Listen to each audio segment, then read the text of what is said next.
సంవత్సరాల తరబడి ఎన్ని మందులు వాడినా మీ మోకాల నొప్పులు తగ్గట్లేదా? ప్రాణ పెయిన్ క్లినిక్ లో అత్యాధునిక చికిత్స.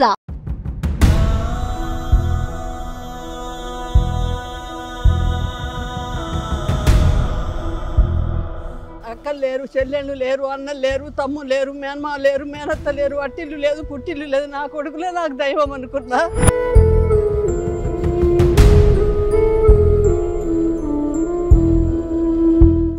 నాకు ఆస్తి చేయకుంటే నిన్ను చంపుతా, తుపాకు పెట్టి కారుస్తా, ఉరి పెట్టి చంపుతా. ఎవరో చంపినట్ట. నేను పోలీస్ డిపార్ట్మెంట్ చేస్తున్నా, నువ్వేం చేయలేవు. వచ్చి నెట్టేసి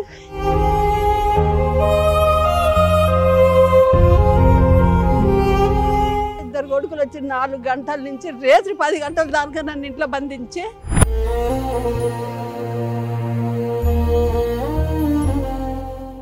నా పెళ్ళితో కూడా నేను సుఖపడలేదు నాన్న.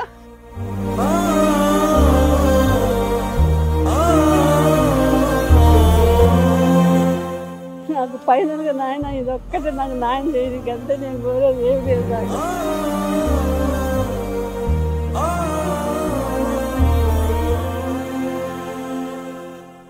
నవమాసాలు మోసి కని పెంచి పిల్లలకు విద్యాబుద్ధులు నేర్పించి వాళ్ళు పెద్ద అయిన తర్వాత మురిసిపోతూ ఉండే తల్లిదండ్రులను చూస్తూ ఉంటాం. కానీ వాళ్ళు అవసాన దశకు వచ్చిన తర్వాత మాత్రం తల్లిదండ్రులను బయటకు గెంటేస్తున్న కొడుకులు రోజు రోజు ఎక్కువైపోతున్నారు. ప్రస్తుతం మనతో పాటు ఒక తల్లి ఉంది. ఆవిడ హెచ్ఆర్సీని ఆశ్రయించారు. పోలీస్ స్టేషన్ల చుట్టూ తిరిగారు, ఇంకా పెద్ద మనుషుల దగ్గరికి వెళ్ళారు. వాళ్ళని వీళ్ళని కాళ్ళు పట్టుకుని బ్రతిమలాడారు. కొడుకుల్ని కూడా వేడుకున్నారు, అయినా కరగలేదు. ఉన్న ఆస్తినంతా రాయించుకుని అర్ధరాత్రి ఆమెను ఇంటి నుంచి బయటకు గెంటేశారు. ఏం చేయాలో తెలియక ఆమె చివరకు మానవ హక్కుల కమిషన్ని ఆశ్రయించారు. ఒకసారి ఆమెతో మాట్లాడదాం, ఆమె కష్టం ఏంటో తెలుసుకుందాం. అమ్మా నమస్కారం. నమస్తే మీ అందరు. నమస్తే నాన్న. ఏడవకండి, ఏం జరిగింది చెప్పండి. చెప్తా. నల్లగొండ జిల్లా పెరగకొండారం శాలి గౌరారము. నాకు 2 కొడుకులు, 1 బిడ్డ. నాది వ్యవసాయం కష్టము. 3 కిలోమీటర్ల దూరం బాయి. మా అమ్మగారు ఆస్తి 18 ఎకరాల భూమి. నేను వ్యవసాయం చేసి నా కొడుకులను అందరినీ చదివించి, నా చిన్న కొడుకు ఐబీలో చేస్తుండు, పెద్ద కొడుకు పోలీస్ డిపార్ట్మెంట్లో చేస్తుండు. చిన్న కొడుకు 2 లక్షల జీతము, పెద్ద కొడుకు 1.5 లక్షల జీతము. నా పెద్ద కొడుకుకి 50,000 పెట్టి బీడీ చేయించిన. ఆమె టీచరు, నా బిడ్డ టీచరు. అందరికీ నేను బర్రెలు కాసిన, గొర్రెలు కాసిన, గోడలు పెట్టిన. వడ్డెరోడు అన్నాడు కదా, నువ్వు గోడలు పెట్టినావు, మేము అవసరం లేదా అన్నాడు. పంపు మెడకి వేసుకొని రోజు 10 ఎకరాల మందు కొట్టిన, ఒడ్డు తీసిన, ఊరలు తీసిన, నెత్తుల సద్ది గంప, ముందల బర్రెలు చేతుల కట్టె. 3 కిలోమీటర్ల దూరం బాయి పోయి వ్యవసాయం చేసి నా అమ్మగారు 12 ఎకరాల భూమి ఇచ్చిండ్రు. నేను 6 ఎకరాల భూమి కొనుక్కున్నా. వాళ్ళందరికీ చదువులు చెప్పించి జాబులు చేసిన. చదువుల కొరకు నల్లగొండకు వచ్చిన. పిల్లలకి అక్కడ చదువులు కావని ఒక్కొక్కరిని వేరే రాష్ట్రాల పేరు నాకు రానే రాదు. చిన్న కొడుకునైనా పెద్ద కొడుకునైనా ఒక ఆయనని సాగర్లో చదివించిన, పెద్ద ఆయనని జనగాంలో చదివించిన, చిన్న ఆయనని హైదరాబాద్లో, ఖమ్మంలో, ఆర్మూరో ఏదోనట ఆడ అందరికి చదువులు చెప్పించిన. అందరికి జాబులు అయినాయి. ఆయన నా కష్టం అంతా ప్రపంచానికి అందరికి ఎరికే.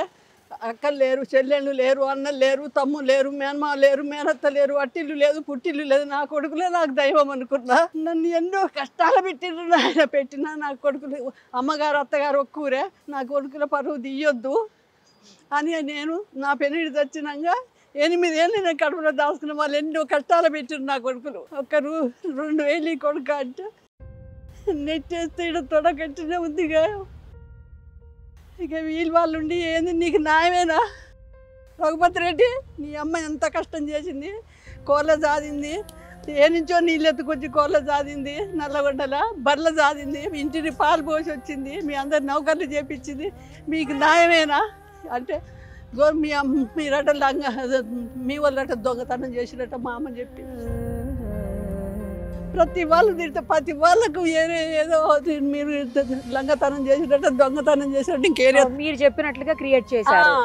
నాకు మంచి పేరు ఉంది నాన్న. అదే కష్టం మంచి పేరు ఉంటే అది డిస్కౌంట్ చేయాలని నన్ను అట్లా బదనాం చేసిన ఆయన. నా ఆస్తి అంతా రేత్రిగా ఒక్కటే విషయం, నాకు ఆస్తి చేయకుంటే నిన్ను చంపుతా, తుపాకు పెట్టి కారుస్తా, ఉరి పెట్టి చంపుతా. ఎవరో చంపినట్ట. నేను చంపినాను. నేను పోలీస్ డిపార్ట్మెంట్ చేస్తున్నా, వకీళ్ళు ఎరికే, ముసాఫర్ సావులు ఎరికే, లంగలు ఎరికే, దొంగలు ఎరికే, అందరు నాకు తెలుసు. నువ్వేం చేయలేవు, నువ్వు అనుకుంటున్నావు నాకు భూమి పట్టా ఎందుకు చేయవని 4 ఏళ్ళు హింసించినా కానీ నేను పట్టించుకోలేదు నాన్న. తిట్టుకొని అన్న అంటే ఒకనాడు వచ్చి నెట్టేసి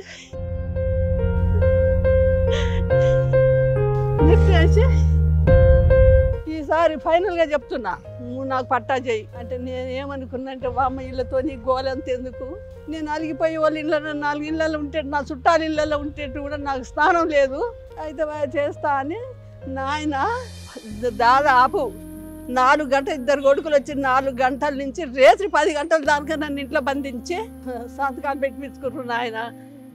నాకు పానభయం ఉంది, ఇప్పుడు ఎవరికైనా పెళ్ళిళ్ళు పేరంటాలకు కూడా ఓట్లేను, వీడు నన్ను ఏడ చంపుతాడో అని నాకు అయ్యాల కొట్టి నెట్టేసినాడు. నాకు ఇక అదే భయం ఉన్నది, నాకు ఎవరైనా చెప్పుకోవడానికి కూడా ఎవరు లేరు అనుకొని నేను పట్టా చేసింది. ఆయన చేయంగానే ఇల్లు కూర కొట్టిండు, సరిగ్గా కౌలు పెట్టుకుంటూ ఇక ఇల్లు ఉండేనా అమ్మ? ఆ ఇల్లు కూడా నేను కష్టపడి కట్టుకున్నా నాన్న.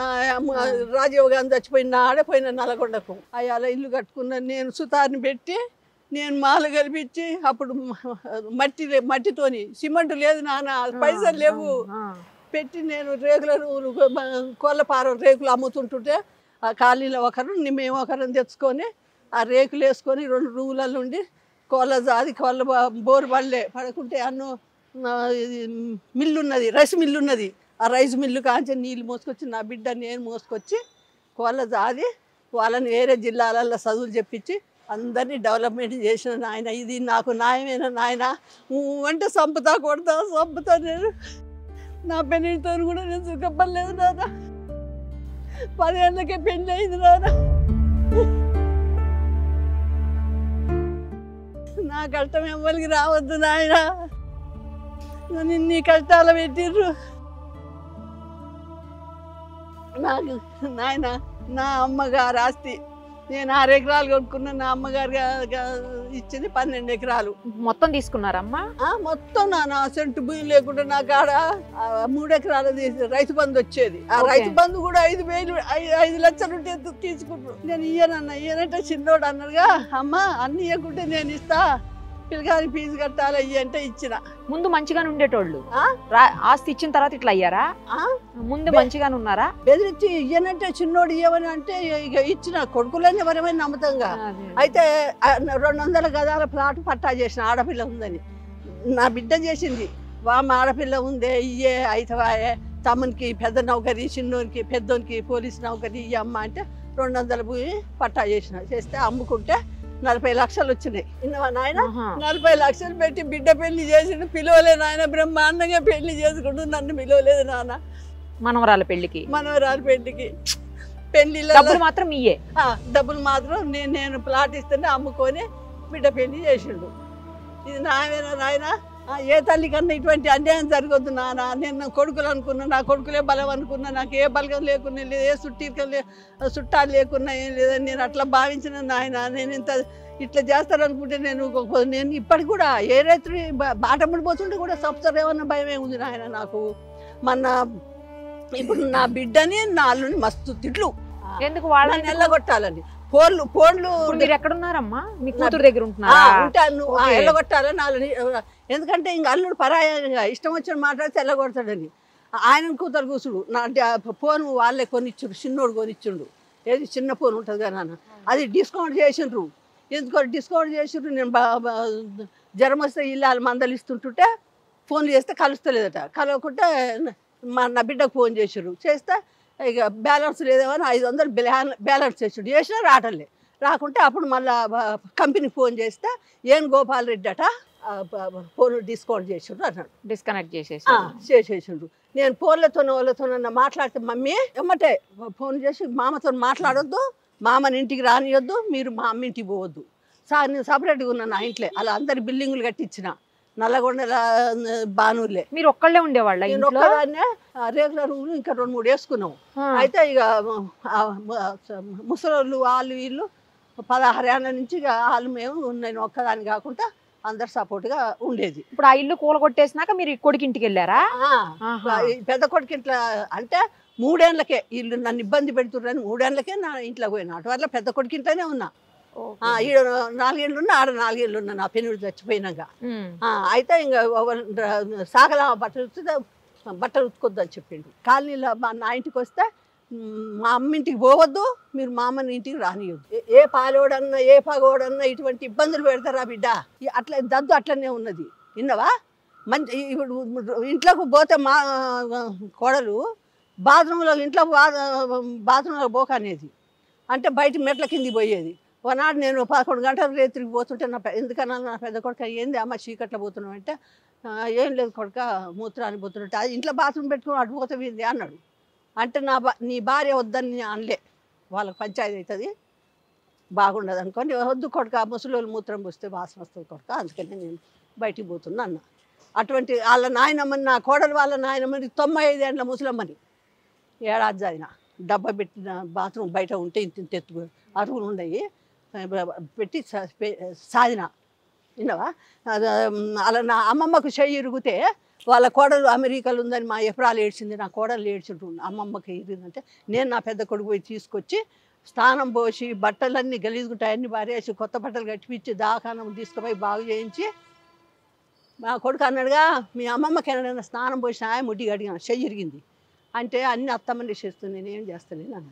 విన్నావా? వాళ్ళ చెల్లె పెళ్ళికి పోయినా, ఏది మా కోడలు వాళ్ళు 3 అక్కలు చెల్లెళ్ళు, వాళ్ళకు ఇల్లు లేదు, అడిగిన చలక లేదు, తండ్రి లేడు, తండ్రి లేని పిల్లలని నేను చేసుకున్నా. తాగుబోతాడో దట్టోడో దొరికితే కష్టమవుతుంది, నా పెద్ద కోడలికి నా పెద్ద కొడుకే బదనాం వస్తుంది, తాగుబోతోనికి తీసుకుపోయి ఇచ్చిర్రు అంటారని నా 2 కొడుకులకు 2 కోడళ్ళని చేసిన. వాళ్ళిద్దరు అక్క చెల్లెళ్ళ? సొంతం అక్కలు చెల్లెళ్ళు, తల్లి వచ్చి ఇంట్లో చేరింది. ఇక నడిపామ పెళ్ళికి పోయినా. ఇప్పుడు మిమ్మల్ని బయటికి పంపించేసింది ఎవరు? బట్టలు ఇసిరేసింది ఎవరు? పెద్ద కొడుకు పెద్ద కోళ్ళే. పెద్ద కొడుకు ఇంట్లోనే ఉన్నా. ఇప్పుడు చంపుతా నరుకుతా చేస్తా అని మొత్తం ఈ పెద్ద పోలీస్ ఆయన అందరు నాకు తెలుసు. ఇద్దరు అలాగే అంటారా? ఒకళ్ళు అంటారా అలాగా? ఆయనేమో చిన్నగా అంటాడు, ఈయనేమో రెచ్చిపోయి ఊరంతా తిరిగి డప్పు కొడతాడు. వాడు ఏమైనా ఎదురుగా మాట ఉంటేనే ఒక మాట అంటాడు. ఒకసారి చేత కాలేదు నాన్న, 4 ఏళ్ళు వాళ్ళ ఇంట్లో ఉన్నా, చేత కాకుంటే నేను పండుకుంటే ఇల్లు లేచిపోయింది. అంత చేత కాకుంటున్నావా ఇంట్లో పని చేయకుండా అని నా చిన్న కొడుకు ఆరంతం చేసిండు. కాదమ్మా, పోలీస్ స్టేషన్కి వెళ్ళి కేసు పెట్టకపోయారు ఇట్లా చేస్తున్నారని? ఒక్కసారి ఒక్కటే విషయం నాన్న, నా పెనిమిడి తోడ 5 అన్నల తమ్ముడు. నా అమ్మగారు ఊళ్ళోనే, నా అత్తగారు ఊళ్ళోనే. నా అమ్మగారు పాలోళ్ళు నా అత్తగారు పాలోళ్ళు నవ్వుతారు. నా పెనిమిటి ఏ కష్టం చేయకుండా నేను కష్టం చేసి సాధిన, నా గుట్టు బయటపడొద్దనుకోని నేను ఇన్నేళ్ళు కాపాడినాను. ఇప్పుడు నన్ను దూరం చేసిన 5 ఏళ్ళు అయింది. 5 ఏళ్ళకైనా నేను ఒక్కనాడు కూడా వాళ్ళ ఒక్క మాట అనలేదు. ఇక ఎందుకంటే ఇవాళ కోపం రేపు ఉండదు. రామయ్య నా బిడ్డ ఏమన్నది, నా అల్లుడు ఏమన్నాడు, ఎందుకు నువ్వు తొందరపడతావు, ఏడికి పోకు, నీకు బోకర్వా మేము చేస్తాం, కొయ్యాలన్న కోపం రేపు ఉండదు, వాళ్ళే వస్తారులే అని అనుకున్నాను. అని నన్ను 5 ఏళ్ళు ఆపింది. నేను అన్నా, మీరు ఏది ఆపినా నేను ఎన్ని ఏళ్ళు ఉంటా, ఇలా మాట అంటే ఇక్కడ భూమి పెడితే అక్కడ కూర్చుంటా. రేపు మంచార పడితే నెలకు 20 ఏళ్ళు అయినా మనిషి వాళ్ళు దొరకటం లేరు. నా అమ్మగారి ఆస్తంతా వాళ్ళు తింటారు. వెట్టి శాతం నేను నా పెనిమిటిని డయాలిసిస్ అయితే నా అల్లుడు వాళ్ళు నౌకర్లు చేసుకుంటుంటే ఆయనేమో ఎక్కడో ఉన్నాడు, చిన్న ఆయన జాబ్కు, పెద్ద ఆయనేమో సూర్యాపేటలుండు. నా అల్లుడు 6 ఏళ్ళు తిప్పిండు డయాలిసిస్ అయితే. మీ హస్బెండ్ని నా పెనిమిటిని డయాలిసిస్ అయింది. హైదరాబాద్ నాకు తెలియదు కదా నాన్న, ఎన్నో దాఖలు తిప్పి బాగా చేపించిండు.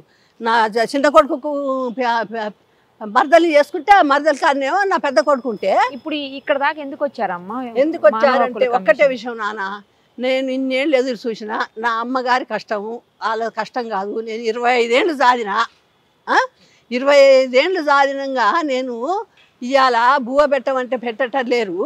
మరి ఇన్ని నెలకి ఇన్ని వేలు లక్షలు ఎత్తుకుంటుర్రు మీరు. మరి నా అమ్మగారి నేను అక్కరలేదు, నా అమ్మగారి ఆస్తి నీకు ఎట్లా అక్కర ఉంటుంది? ఉంటుందన్నా ఉండదు కదా.